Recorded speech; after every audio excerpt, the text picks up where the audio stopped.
Boa noite a todos. Então, nosso tema de hoje é a influência dos espíritos atraídos por nós. Aí eu vou fazer uma perguntinha básica para todos nós, né? Como andam os nossos pensamentos nesse exato momento? Onde estão os nossos pensamentos? Como nós passamos o dia de hoje? Que pensamentos tivemos durante o dia? Foram bons?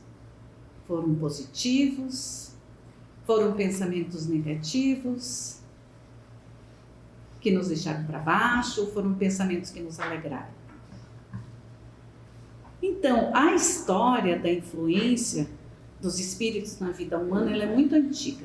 Desde a primeira humanidade. Mas ela foi estruturada com o conhecimento da doutrina no século XIX. Os seres desencarnados dos espíritos que a gente fala, eles interagem constantemente conosco, influenciando pensamentos, ações, curso da história, pessoal e coletivo. Desde tempos remotos, crenças populares e religiões relatam o diálogo entre o mundo físico e o espiritual. Essa influência era muitas vezes uma intervenção considerada divina ou demoníaca, sem uma compreensão clara do que se tratava de espíritos humanos desencarnados. A compreensão moderna com a influência surge com Allan Kardec, na França, no século XIX. Ao observar os fenômenos das mesas girantes, Kardec sistematizou que os espíritos não estão distantes de nós. Eles nos rodeiam, observando e participando ativamente de nossas vidas. Segundo a doutrina, a população espiritual é cerca de 3 vezes maior do que a encarnada. E eles estão constantemente ao redor dos vivos. A influência acontece por meio do nosso pensamento, agindo como sugestões, né? Eles agem através do nosso pensamento, através de intuições, que os encarnados podem aceitar ou rejeitar. Isso depende de nós. Mas como isso funciona? Ela funciona por afinidade. Existe a lei da afinidade.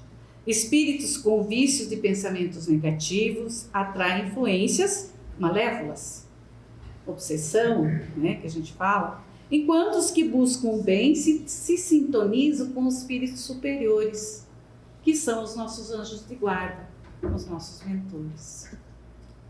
A influência espiritual, ela parece um pensamento próprio e sutil, ela é bem sutil. No entanto, a responsabilidade dessas ações permanece conosco, com o indivíduo, que tem o livre-arbítrio para decidir ou ceder, ou aceitar ou desistir daquela sugestão.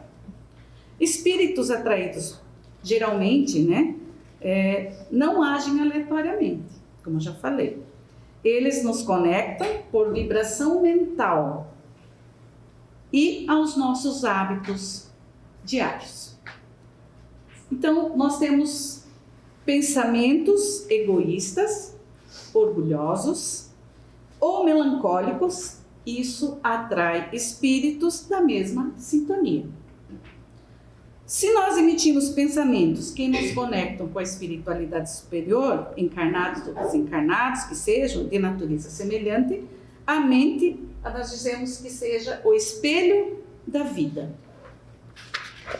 Embora essa fluência exista e possa ser intensa, o ser humano é dono do seu próprio pensamento, não é?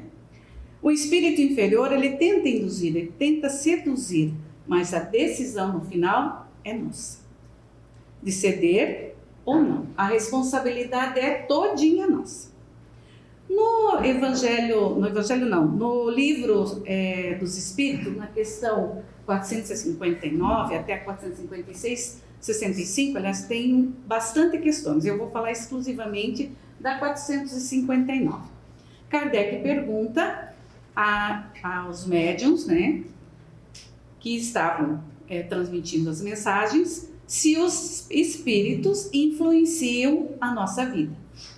Olha a resposta que deram para ele.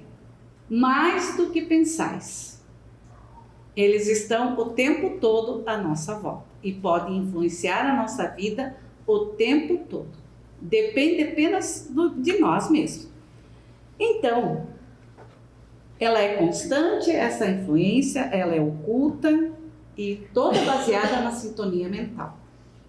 Espíritos atraídos pelos nossos pensamentos e ações sugerem ideias, mas não anulam o nosso livre-arbítrio. Cada um de nós tem o livre-arbítrio. E a decisão final é nossa, como já falei. Bons pensamentos atraem bons espíritos. Maus pensamentos, como vícios, atraem espíritos inferiores. Mas como percebemos a influência dos espíritos em nós? Somos o que pensamos. Vocês já escutaram isso, né? Significa que o pensamento, ela é uma força criadora viva. Por quê? Emitida pela nossa alma. E que molda a nossa realidade íntima e exterior. Porque pensar, ela é conduzida pelo fluido, né? Criando sintonias espirituais e influenciando tanto a nossa saúde física como mental. Pensamentos geram vibrações, construindo o mundo em que vivemos e assim vamos atraindo as influências. Então, como é que a gente percebe quando a gente está com uma entidade lá não muito boa, quando a gente está com esses espíritos lá não muito bons? Quando a gente muda de humor repentinamente, né? Quando de repente nos sentimos com uma melancolia sem motivo, mau humor constante ou sensação de peso, pode ser indícios de sintomas de espíritos perturbadores. E a máxima espírita fala, ajuda-te e o céu te ajudará. O que significa isso? Que nós precisamos prestar atenção no que estamos pensando. Prestar atenção nas nossas atitudes. Prestar atenção nos nossos vícios e nos nossos defeitos. Como nós estamos agindo, né? Senão, se a gente continuar pensando, nós vamos ficar nessa mesma faixa vibratória e vamos atrair tudo o que não é lá tão bom para nós. Se a gente elevar, por isso que a gente faz aqui uma elevação no início, é para elevar, para a gente sair daquela rotina que a gente está no dia a dia. Né? Bota música, que já faz um desligamento do pensamento das coisas que a gente passou lá fora, aí faz uma pequena prece, a gente vai elevando o pensamento. Primeiro com o nosso mentor, um com os outros, depois com o nosso mentor, depois com Jesus, depois com Deus. E se a gente se manter nessa vibração, eles não vão nos alcançar, né? Não vão conseguir nos induzir a pensamentos negativos. E como é que a gente pode neutralizar ou receber proteção da espiritualidade? Então, a principal coisa é a prece. Nós temos que ter o hábito da prece, ao acordar, ao dormir, a hora que a gente sentir vontade, dirigindo, almoçando, na natureza, né, agradecendo e às vezes até suplicando pelas nossas dificuldades. Outro, bem intenso, é vigiar os pensamentos. E outro é cuidar do nosso comportamento, que nós chamamos de reforma íntima.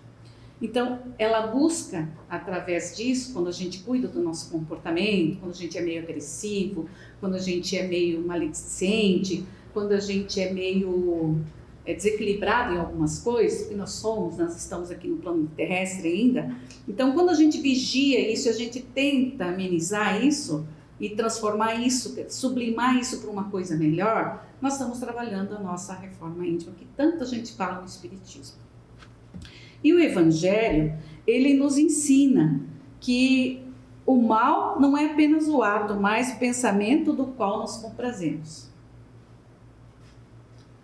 Repelir maus pensamentos com energia é o progresso em vias de se realizar. Mudando os nossos pensamentos, educando a nossa mente, né? Isso se chama reforma íntima. Educando a nossa mente, modificamos nossa vibração, nosso destino, nossa saúde, assim vamos nos alinhando ao bem e com Deus, e com todos os mentores que colaboram conosco, que não são poucos. O corpo ele não pensa.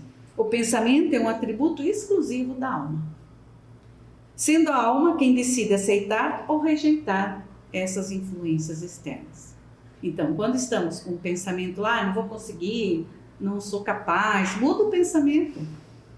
Pensa, não, eu vou tentar, vou conseguir, dessa vez não foi possível, mas da próxima eu vou dar conta, né? Peça ajuda. E tem tanta gente boa no nosso caminho, que às vezes estão ali para nos auxiliar e a gente às vezes ignora. Então, a gente às vezes tem que aprender a ser humilde, né? E buscar essa ajuda. E como é que a gente trabalha para a gente higienizar a nossa mente? Ela é um esforço constante de selecionar o que entra aqui na nossa mente e o que permanece nela, visando assim o equilíbrio espiritual. Identificar e filtrar pensamentos negativos antes que eles se transformem em palavras e atos. Porque se a gente não vigia, a gente pode se dar mal. A higiene mental começa na identificação do que estamos sentindo. O que eu estou sentindo nesse momento? Raiva? Todo mundo sente raiva, mas eu não preciso permanecer na raiva. Eu estou triste? Todo mundo sente tristeza, mas eu não preciso permanecer na tristeza. Todos os outros sentimentos negativos, né, que a gente é rodeado disso constantemente, porque nós estamos aqui na Terra, e as pessoas que estão à nossa volta, muitas vezes eles são, como é que a gente pode dizer, gatilhos para que a gente se acorde, para que a gente se perceba, como é que eu estou pensando, o que eu estou sentindo, e como é que eu posso mudar isso, né? Fazer o Evangelho no lar, né? A leitura do Evangelho no lar, ela é muito edificante. E ela, através da leitura a gente faz reflexão. Toda vez, uma vez na semana, quando a gente vai fazer a leitura, vem um texto lá evangélico. Então a gente fica refletindo aquela semana, né, aquele texto evangélico. Desses ensinamentos morais, ele cria um ambiente de proteção espirituais e limpa as vibrações no lar. Então não é só o meu que vai limpar o meu campo mental, mas da família. Mudanças de hábito, né? Evitar a maledicência, vícios como álcool, fumo, né? E conversas de baixo calão, porque a gente adora bater um papo e escutar a fofoca do outro, né? Quando acontecer isso, que alguém está falando mal do outro, muda a conversa, mude o assunto, né? Puxe para uma música, vocês viram lá, assim, que bacana, um exemplo bonito de alguém, né? Vai quebrando aos pouquinhos e a pessoa vai se percebendo que aquilo não foi tão legal. Todos esses ingredientes que eu falei são alimentos para a influência dos espíritos inferiores.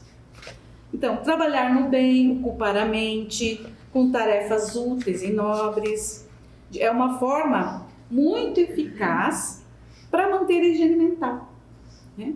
Pois ela atrai assim os bons espíritos, fazendo assim, colocando toda a confiança em Deus, repelimos a influência dos espíritos inferiores e destruímos o império que desejam ter sobre nós. E assim, nós vamos evitando escutar as sugestões desses espíritos inferiores e vamos dar vazão para os superiores. Coisas positivas, coisas boas, ajudar o nosso semelhante, principalmente o nosso próximo, que é aqueles que estão ao nosso redor da nossa casa. Nosso pai, nossa mãe, nossos filhos, as pessoas que trabalham com a gente, são as pessoas mais próximas e que a gente precisa dessa vigilância. Então, para concluir, o pensamento tem um imenso poder criador e tudo aquilo que pensamos irá, consequentemente, gerar formas que, dependendo da nossa vontade, impressa desta forma, terá duração mais ou menos longa. Vai depender só da gente. Por isso, vai lembrar o conselho do mestre: vigiai e orai. Vigie os pensamentos que vocês vão sair bastante. Metade das encrencas que a gente se envolve já está aqui, o primeiro passo: vigiai e orai. Quer dizer, cuidar daquilo que estou pensando e limpar através de outras coisas, que eu estou colocando coisas positivas no lugar. Que assim seja.